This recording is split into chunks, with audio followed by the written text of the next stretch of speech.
Step one to nailing your Pendlay row is to get your stance right. So I would start with assuming a stance that is similar to what you use with your barbell RDL. You don't want to stand too close, nor do you want to stand too wide to where your arms are bumping into your knees. Now you might need to play a little bit, but generally if you start hip width apart or with your RDL stance, that's usually a good starting point for most folks. Ideally, we basically just want to have a stance width to where we could feel really anchored and really strong as we perform our reps. When it comes to the barbell's positioning, I often suggest starting at the end or around the end of the toes. You don't want that bar so tight to where you can't get into position, but you also don't want it so far away to where you have to reach. Now, I would say start at the end of your toes, but you might need to play a little bit with your bar positioning because we're all built a little bit differently, so don't be afraid to play with it to figure out what feels best for you regarding executing really strong Pendlay row reps. Once you have your stance and your bar position, you then want to hinge backwards with the hips and think about maintaining a parallel-ish position with the torso and the ground. Now I say parallel-ish because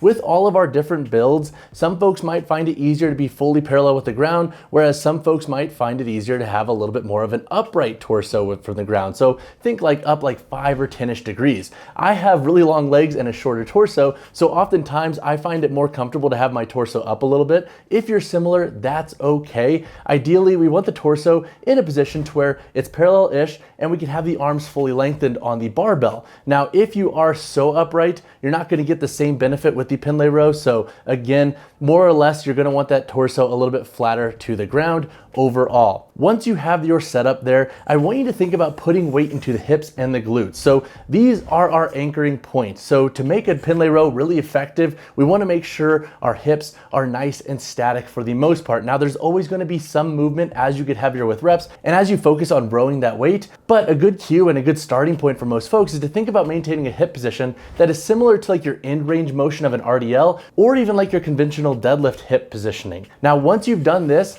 think about bracing through the torso and then pulling those elbows through the sky. Now, you don't want to flare those elbows out too far. You also don't want to tuck them in so tight. I often think about like trying to do like a 45-degree angle with the elbows, and I often cue lifters to elbow someone behind them. That will help cue you from not using the wrist too much. So sometimes I'll see lifters row and then they'll pull their wrists in like this and kind of overflex those forearms. Think about using those lats and elbowing somebody behind you. Once you row, think about bracing with that torso once again and bringing that barbell as far as you can to the chest and torso. If you don't necessarily hit the torso right away, if you're just starting your Pendlay row progress, that's okay. That range of motion will come. Also, there is no like one size fits all range of motion here when it comes to the concentric, but ideally, obviously, if you can get that barbell higher, that's always generally a good thing. And now as you hit that in range of motion, control that barbell on the way down, reset, brace, and continue your reps accordingly. As you get heavier with reps, it's always normal to see your body move a little bit more. That's just normal. We're gonna need a little bit more momentum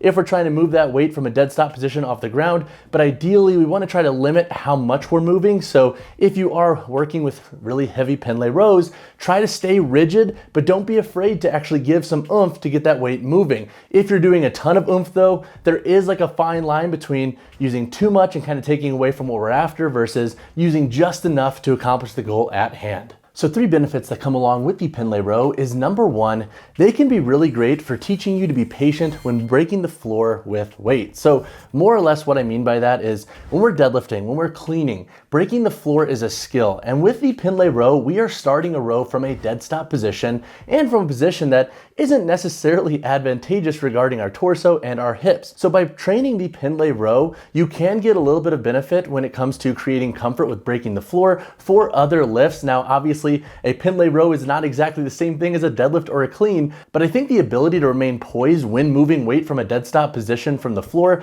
that could be a skill that the Pendlay row can help you train. The second benefit that comes along with Pendlay rows is they can be awesome for building up the posterior, but also the back. So by generating that pull from a dead stop position, you're gonna get a ton of lat, trap, and upper back to help you initiate that row and complete the rep. So I love that with Pendlay rows, and honestly, you can also tweak your elbow position accordingly to get a little bit of a bias for different muscles. So for example, if you bring the elbows out, you get a little bit more upper back. If you tuck them a little bit more, you can get a little bit more of those thoracic lat fibers to help you row. So there's a lot of variability regarding what you can physically train with the Pendlay row. And the third benefit is that I think there's a lot of benefit when it comes to how you are sequencing the hips with the Pendlay Row. And this I think is a lesser talked about benefit, and this kind of piggybacks off of my first benefit. But with the Pendlay Row, I think the ability to think about anchoring weight in the hips and hamstrings, and more specifically like the glutes and the hamstrings, it can be an awesome skill, especially as you're getting heavier. And so then you can learn how you sequence your body when moving heavier thresholds from a more disadvantaged position. So there is a lot of skill there, and I think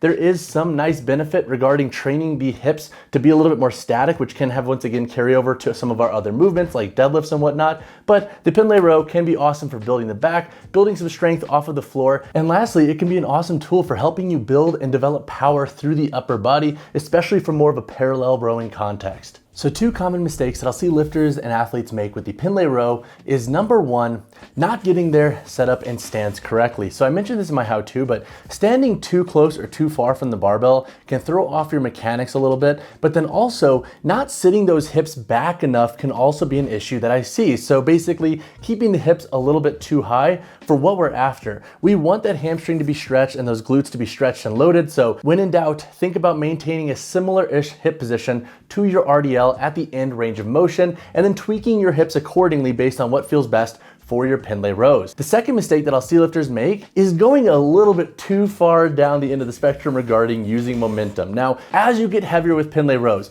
I want you to use momentum. I will never be the coach to say, oh, don't put some oomph into your movements when intensity gets higher. However, I think there is a fine line that you have to pay attention to, because if you are getting so heavy and you're fully doing like an upright row almost. So for example, if you're so heavy to where you're like shooting the hips up and then you're almost pulling the torso up, doing almost like a traditional barbell row, you might be going a little bit too heavy. So again, you're gonna wanna find that fine line between how much is enough to get what we're after and accomplish the goals we're after without necessarily taking away from our ability to push at higher thresholds. Because again, don't be afraid to use momentum with the Pendlay row. I think something that some lifters fall into is like being too rigid almost with their movement and not necessarily pushing when they have the means to push heavier and harder. But that wraps up this guide on the Pendlay row. Hopefully this guide was able to help answer some questions that you might have had on this movement. If you have additional questions on the Pendlay row, or if you need help with the form of this exercise, drop a comment down below or reach out to me personally, whichever you prefer. And as always, y'all, drop a like on the video, subscribe to the channel. I'll see you in the next one.